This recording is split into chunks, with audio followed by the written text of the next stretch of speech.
Hujambo, brothers and sisters. I'm back once again with another video.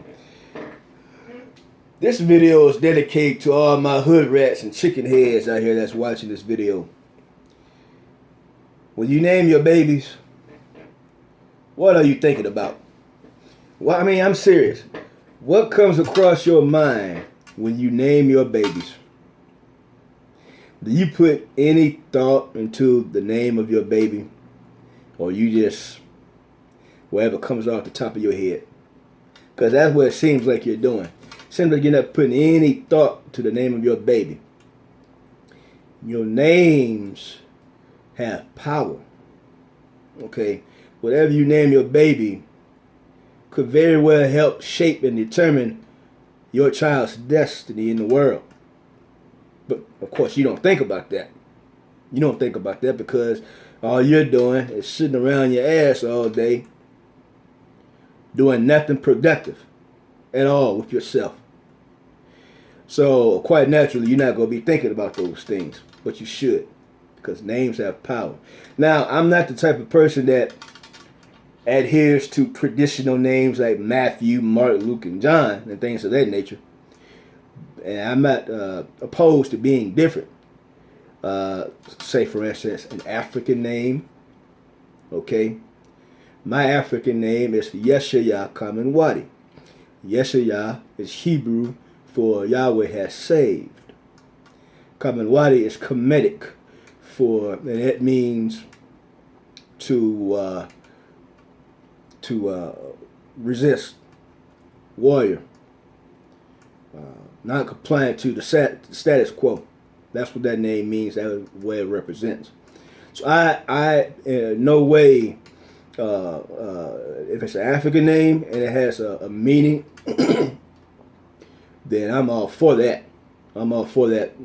But these ghetto fabulous names that you put no thought into, and you have to. Man, I'm not being funny or facetious or anything like that. I know I'm gonna get a lot of backflack from this. That's okay. That's fine. But you have to consider your child's future when you are naming them. Okay, you have to. First of all, you're black. This is the white man's world. And you have to understand that in order to compete in his world, you have to be 2 steps ahead and you have to be 2-3 times better than they are. Okay? And while I'm on the subject of that, we should be teaching our kids entrepreneurship. We should be teaching our kids entrepreneurship, working for themselves, being self-sufficient. But you know as well as I do, not every child is going to do that. They will be working for someone else. Okay? So, for those who insist on working for others, being slaves to others, working for others, when you name your child, and when that child when they grow up and become, it comes time for them to go out into the world and fend for themselves, they're out here hunting for jobs, looking for jobs, turning in applications, creating resumes for themselves. You tell me this here. Let's say you are an employee. Okay, let's create a scenario here today. Let's say you are an employee and you receive a resume in the mail and it says the name Shanae. It says, let me go through a list of names I got here. And yes, these are names. These are actual names that have been given to babies. I can't make this shit up, folks. All right.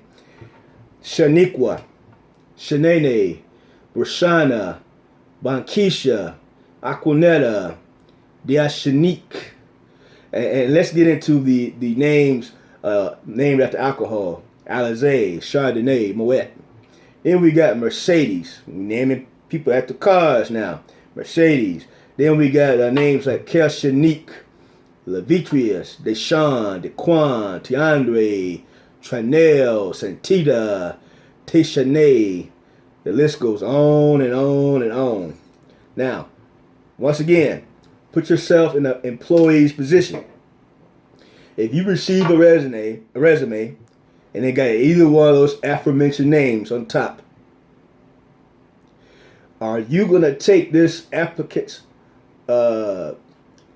request for this job serious? Are you gonna take it serious? Because let me tell y'all something. A lot of these employees, when they get these resumes and these applications, and the first thing they look at is the name, and they see some shit like that on there, you know what they're going to do? They're automatically going to assume that this is a black person. And they're going to take it, ball the shit up, and throw it in the garbage. That's exactly what they're going to do, because they don't want to hire you anyway. And even though the law says equal opportunity employer, doesn't matter. It doesn't stop them from breaking the law. The ones that create the law break the law. And so as soon as they get their resume, as soon as they see their application, they see some shit like that on there, they're not even going to call you for an interview. They're not even going to give you an opportunity. They're not even going to take you serious. Now, in order for them to, a lot of them, they're not even going to go past their first name. Once they see that, they're going to ball this shit up and throw it in the garbage. And you might have some that'll look past the name and say, well, you know what, let me give this person the benefit of a doubt, and I will, thumb through the pages of this resume or application, and let's see this person's credentials. And let me tell you something. You got to have some hellified credentials for that person to call you back for this job. With names like that, you got to have one impressive group of credentials. That's the only way they're going to even consider calling you back. But for the most part, when they see that type of shit on there, so they look at the name, they're just going to ball that shit up and throw it right in the garbage. You black mothers out here coming up with all these ghetto fabulous names. First of all, I'm your brother. I'm not trying to hurt you. I'm trying to help make you better. Stop giving your kids these fucked up names. You don't know it, don't realize it, or don't give a fuck, one or the other, but you are hurting your children's future already before they even get a chance to take off the diapers and put on training pants. You're hurting their future. Stop giving them these ghetto names. You ain't necessarily got to give them traditional names, but stop giving them these fucked up ass ghetto names that's going to follow them throughout the rest of their life. Seriously, stop it. It's not a good look. Peace. Quaheri. I'm out.